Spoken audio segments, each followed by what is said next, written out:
पहल। बाप और बेटी का मोह। फोन की एक ही बेल बजी। डर के मारे फोन कट कर दिया। दोबारा फिर फोन हाथ में लिया और डायल पैड निकाला दोबारा रिकॉल के लिए, मगर चेहरे पर पसीना और घबराहट तो ऐसी मानो चोरी की हो और पकड़ी जा रही हो। रजनी को 6 महीने हो गए अपना मायका छोड़े। हर दिन यही सोचती कि आज सिर्फ कॉल नहीं बात करूंगी, लेकिन हर रोज दृढ़ निश्चय करती कि आज तो बात करके ही रहूंगी। फ़ोन हाथ में लेती और कॉन्टैक्ट लिस्ट से पापा का नंबर निकालती और फिर फ़ोन की एक रिंग जाते ही कॉल कट कर देती। पूरे दिन की जुटाई हिम्मत धरी की धरी रह जाती, क्योंकि नितेश की दी हुई कसम रजनी को याद आ जाती। कुछ महीने पहले रजनी और पति नितेश के साथ कहा सुनी हुई थी, तो नितेश ने रजनी के पिता को कॉल करके खूब बुरा भला कहा था। खैर, फ़ोन की बात तो पुरानी हो गई थी। जब रजनी अपने पति के साथ मायके आई तो फिर फ़ोन वाली बात को लेकर रजनी के पिता ने बेटे की तरह समझाना चाहा। बेटा, गुस्से में संयम से काम लिया करो। पति पत्नी की छोटी मोटी बातों पर बड़ों को खरी खोटी नहीं सुनानी चाहिए। बाप नहीं मगर ससुर तो हूँ तुम्हारा। पिता की उम्र में और मेरी उम्र में अंतर ही कितना है। बातों का सिलसिला और तर्क वितर्क जारी रहा। इसी बीच गुस्सैल नितेश और रजनी के पिता की काफ़ी बहस हुई और अंत में नितेश गुस्से से उठ खड़ा हुआ और बोला, ससुर हो ससुर बनकर रहो, मेरे बाप बनने की कोशिश मत करो। फिर जोर जोर से गुस्से की आवेश में रजनी को आवाज़ लगाई और कहा, रजनी, आज तुम ससुराल या मायका एक चीज़ सुन लो, मेरी बेइज्जती करवाने मायके लाई थी। नितेश ने गुस्से से कार की चाबी उठाई और जाते जाते बोला, मैं बाहर गाड़ी में 5 मिनट तक इंतज़ार करूँगा। तुम नहीं आई तो मैं तुम्हारा फैसला समझ जाऊँगा। जल्दी सोच लो क्या फ़ैसला है। नितेश की बात सुनते ही रजनी के पैरों तले जैसे ज़मीन ही खिसक गई। फिर रजनी ने भी पिता को छोड़कर ना जाने का फैसला लिया, लेकिन पिता के समझाने पर कि बेटियों का असली घर तो पति का घर होता है।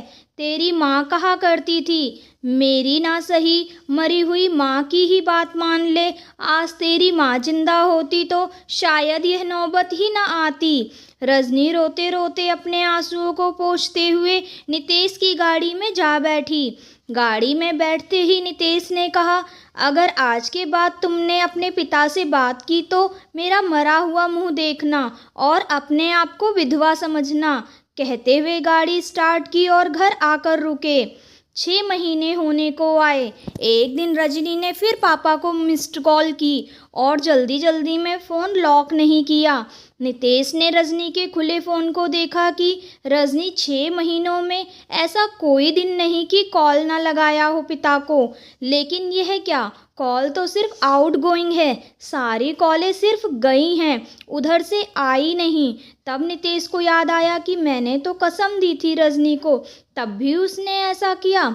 रजनी को बुलाकर पूछा, जब बातें नहीं होती तो अपने पिता को सिर्फ मिस्ड कॉल क्यों करती हो पिछले 5-6 महीनों से? तब रजनी ने बड़ी ही नरमी से जवाब दिया, आपने बात ना करने की कसम दी थी, अभी तक मानती आई हूँ ना। मिस्ड कॉल करके मुझे पापा से बात ना करने का एहसास नहीं होता और पापा भी मुझे समझते हैं, इसलिए कभी कॉल नहीं करते। जिस दिन पूरी लंबी कॉल जाएगी उस दिन फ़ोन उठाएंगे। ऐसा बोलते हुए किचन की ओर रुख करने लगी तो अचानक से नितेश ने रजनी का नरमाई से हाथ पकड़ लिया और बोला, चलो आज पहल करते हैं, चलो लंबी कॉल करते हैं। बोलते हुए रजनी के डायल पैड से रजनी के पिता को कॉल लगा दी और इस बार मिस्ड कॉल नहीं, लंबी कॉल थी।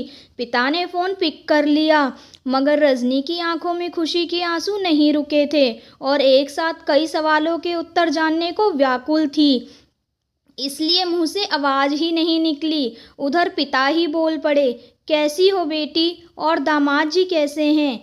आज आई बड़ी कॉल, अब नितेश ने अपने मन ही मन में सोचा कि बेचारी मेरी गुस्से में दी हुई कसम का मान रखती आई है। यह कितना प्यार करती है मुझसे और मैं इसको इसके पापा को ही बुरा भला बोल देता हूँ। तभी नितेश ने रजनी से कहा, लाओ रजनी फ़ोन मुझे दो। तब नितेश ने रजनी के पापा से बात की। प्रणाम पिताजी, कैसे हैं आप? रजनी के पिता, अच्छा हूँ। नितेश, आई एम सॉरी पापा जी, मुझे माफ़ कर दीजिए अपने इस नालायक बेटे को। रजनी के पिता, नहीं बेटा, कोई बात नहीं। अगर आपको अपने किए पर पछतावा है तो बस रजनी को खुश रखो। मैं जब जब रजनी बिटिया के आंखों में आंसू देखता हूँ मेरा दिल छल्ली हो जाता है, क्योंकि मैं रजनी का बाप ही नहीं अब माँ भी हूँ। बेटी अगर दुखी होती है तो एक माँ को कैसी पीड़ा होती है शायद एक बाप होकर कभी ना समझता, मगर जब मैंने रजनी की माँ की तरह परवरिश की तो समझा दुखी बेटी को देखकर कैसा लगता है। शरीर की आत्मा बची हो, जान तो बस निकलने वाली हो।